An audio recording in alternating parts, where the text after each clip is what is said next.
good morning. It's Thursday. It's the morning that I start the Appalachian Trail. I am right now on my way to Amicalola. It's a 2-hour drive, so I started it at 6 a.m. Of course, got my Dunkins on the way, and I will be there in a little bit. I'll check in once I'm at Amicalola. I'm really excited.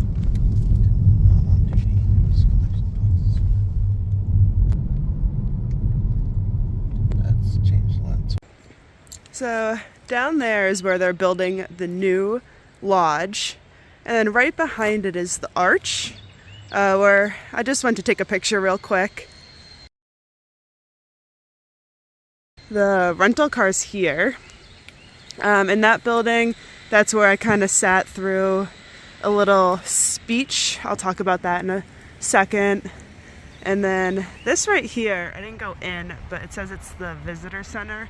I think it's like a temporary one while they're rebuilding the lodge. And then I use the bathrooms like right there. But now we're just gonna go and drive up to Amicalola Lodge, which is gonna be on top of this hill. So see you up there.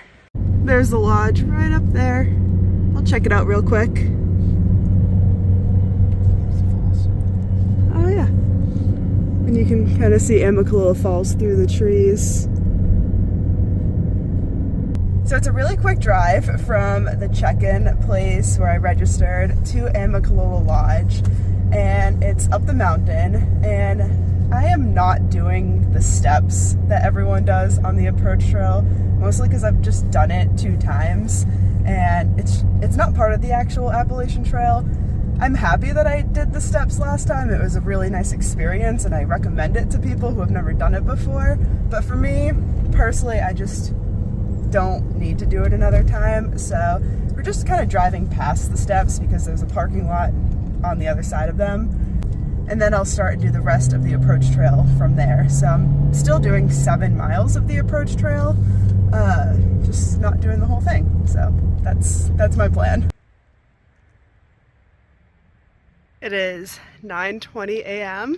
I'm officially on the trail all by myself, and Springer Mountain is 7.3 miles away.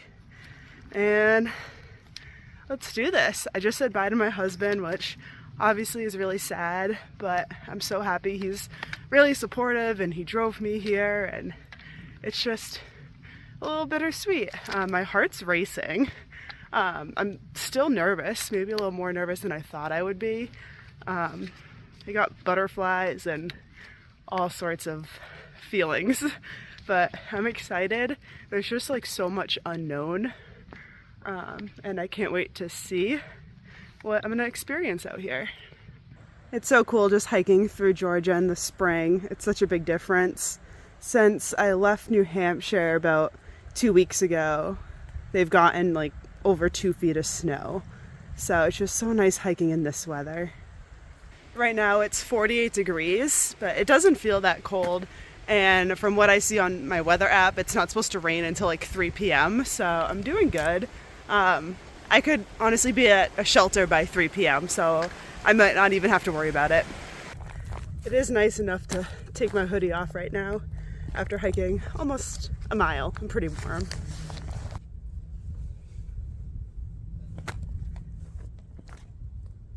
I think I missed talking about this shirt in my gear list video, but I just have a long sleeve from Columbia that I bought at like the outlet store. So I have this long sleeve hiking shirt to hike in, and I also have a hiking tank top, so got options. So I figured I could talk about what it's like to register down at Amicalola State Park. It was really simple. So when I showed up, I went into the building that had a big arrow pointing at it that said hiker registration, so it's really easy to find. I walked in, and there was a ridge runner talking to a couple hikers in chairs, giving a little spiel about the AT, and I just kind of hung around and waited for that session to be over. There's like animals and exhibits to look at, so I was doing that, and then right after she was done talking to those hikers, she let a few more hikers come in. There's a bit of a bigger group I don't know, maybe like 8 Thru-Hikers were in the building at that time with me. And then she started the speech again. And there were 3 main topics that she talked about. It was like where to camp and like how to camp, proper food storage, and a proper ways to get rid of your waste, both trash and poop. So those are the 3 topics that she wanted to cover, and just a little bit more about the AT in Georgia. So very helpful. I asked if I could skip it just because I did Thru-Hike 2 years ago, and she said no, which I completely understand. I was fine sitting through it and learning. It was a good little refresher. And then once she finished doing her little speech, which was only about 10 minutes, then I weighed my pack. It is 19 pounds with 1 liter of water and 2 days of food. So that's pretty good. It's a lot lighter than last time. I've made some gear improvements. And then I got my hiker tag. So she said that you have to sit through the speech in order to get your hiker tag. It's purple this year, which is the same as last time. And I am hiker number 932 northbound. I feel like I'm right in the bubble.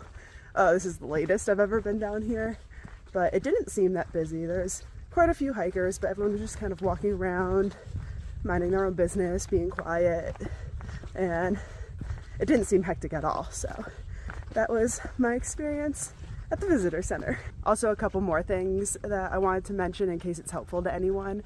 They were selling fuel, like little fuel canisters, both 4-ounce and 8-ounce, which I had a feeling they might, but yesterday or the day before I drove to REI and got my own.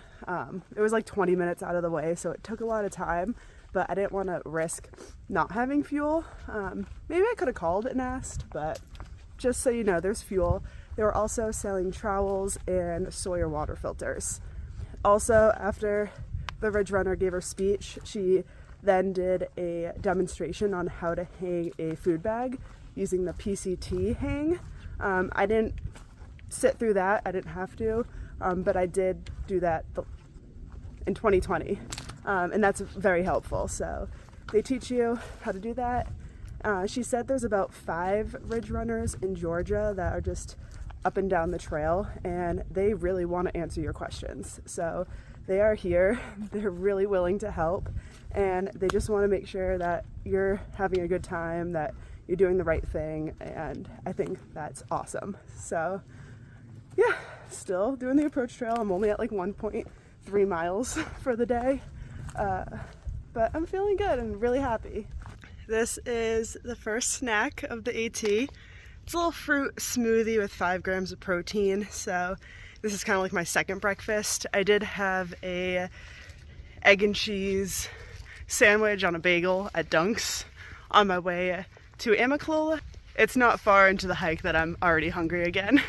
If you're planning on doing the approach trail, just keep in mind that the beautiful part of the approach trail is the stairs up the waterfall, because the rest of the approach trail just looks like this, and there's not really mountains or views until you get to Springer, and there's a little bit of a lookout, but just keep that in mind when you're making your decision. Like, I like the approach trail, but it's nothing to write home about.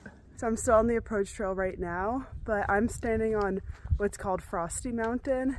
There's a little bit of like a tent site over there, and since it's still early in the season, there's no leaves on the trees, so you can kind of see through the trees and see mountains, but not much. I am starting the climb up Springer Mountain.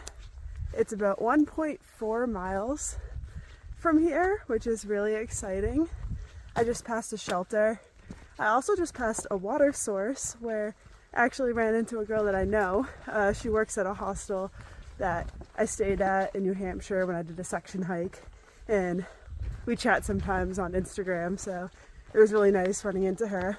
I knew we were kind of doing the approach trail the same day, so that was cool. Then I met someone else, didn't get his name.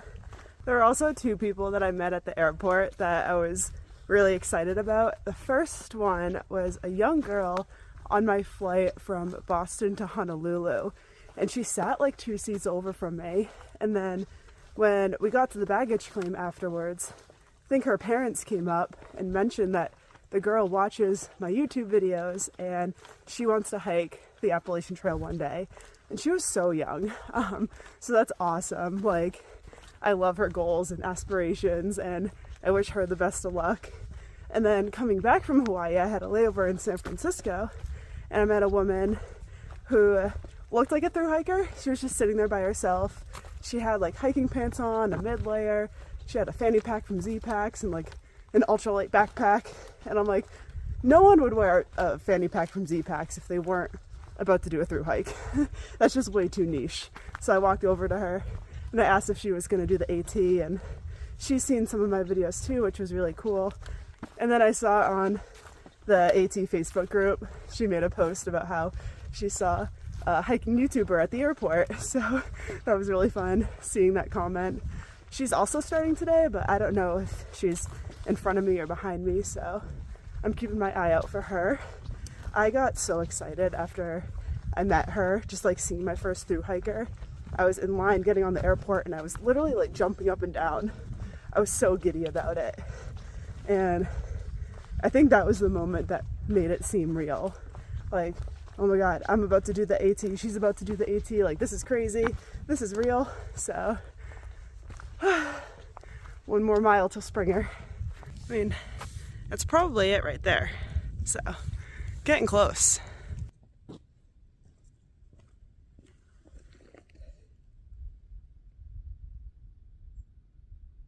Right now, I'm on the summit of Springer Mountain for the moment by myself, but I feel like that can change really quickly.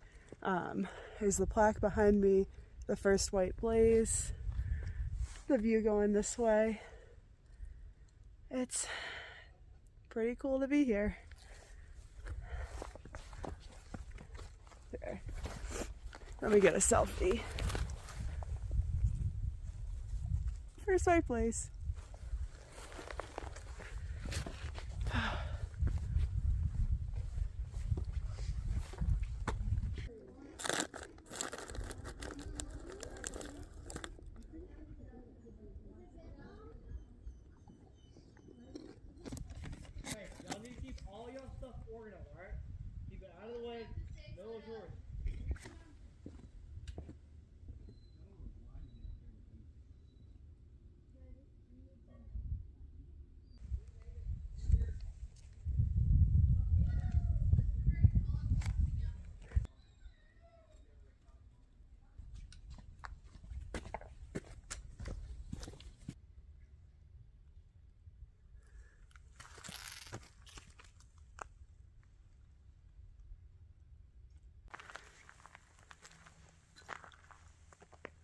So the parking lot I just passed was the Springer Mountain parking lot, and that's just 1 mile past Springer Mountain. So that's a common place for people to start their thru-hike if they don't do like the full 7 or 8 miles of the approach trail like I just did. And I know I said that if I were to do the AT again, I would just start there and just skip the whole approach trail. That just didn't work for me logistically today, because I really wanted to go to Amicalola and get my hiker tag and sign in and take a picture under the arch and do that whole process. And it would have been an extra hour of driving from that visitor center to the Springer Mountain parking lot. And like I was just saying, Chet had to be at the airport at like 11 a.m. So I just don't think there would have been enough time, but it all worked out. Like, I'm not mad I did the approach trail. It's like 1:30 right now and I'm just hiking, not 100% sure where I'm gonna camp tonight, but it's still early, so I'm just hiking. I'm feeling good, and then we'll see where the day takes me. It just started raining at 2 o'clock.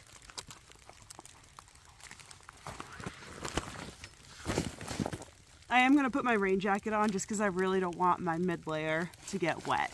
It's gonna be the first of many times this hike putting the rain jacket on.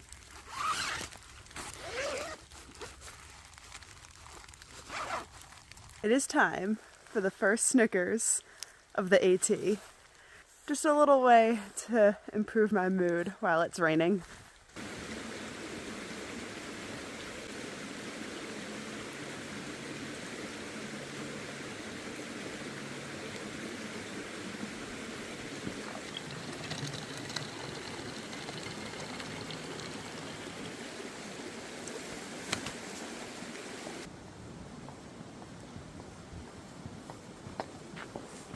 I feel like I needed to take off my backpack and sit for a second.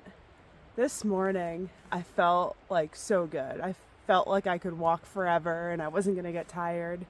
But about 4 miles before Hawk Mountain campsite, I really started to feel tired, slow, like my legs were getting sore.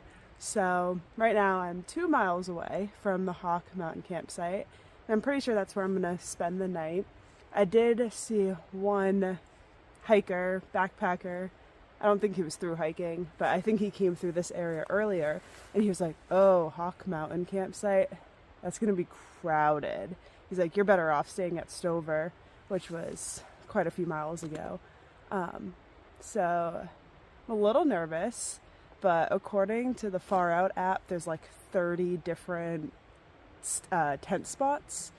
So I don't know, fingers crossed at least one of them is open. Right now it's 3:30 and I'll probably get there in an hour. So it's a bit early, but a lot of people say their biggest mistake through hiking is going too fast and too far right off the bat. So as soon as I started to feel sore and sluggish, I decided it was time to stop at the next shelter or campsite. Hawk Mountain has a shelter and a campsite. They're like half a mile away from each other. I'm gonna stop at the first one, which is the campsite. All right, right now I'm like half a mile away from the Hawk Mountain campsite, so I'll update you if I find a good spot.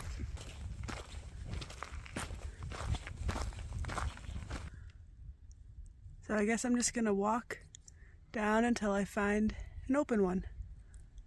I'll do a voiceover because there were a lot of people camping nearby and I didn't want to disturb them with my vlogging, but I did get to camp and I did find a really nice spot.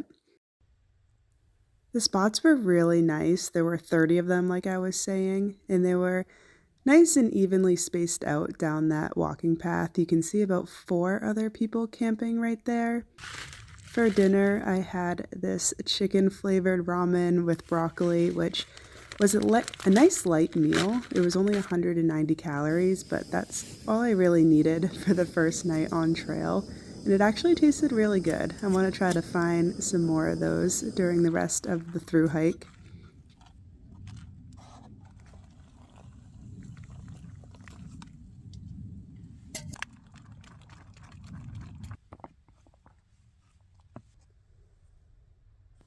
So I had a nice quiet evening eating my dinner, and then I decided to walk down the path. I passed the privy, which had no door, so that was interesting. Then I took my water filter down to the water source. The water was a little far, but it's a nice looking stream. I feel like I had enough water to drink tonight, but I'm gonna fill up so I have enough water to start hiking tomorrow. Maybe make a little drink mix. And yeah, it's a little cold. That's why I didn't mind the long walk to the water source, just so I could maybe warm up a bit before I get in my sleeping bag. It's still pretty early, but I'm sure after a hiking day like today, I'll hopefully fall asleep and stay asleep. We'll find out. I'll definitely let you know tomorrow.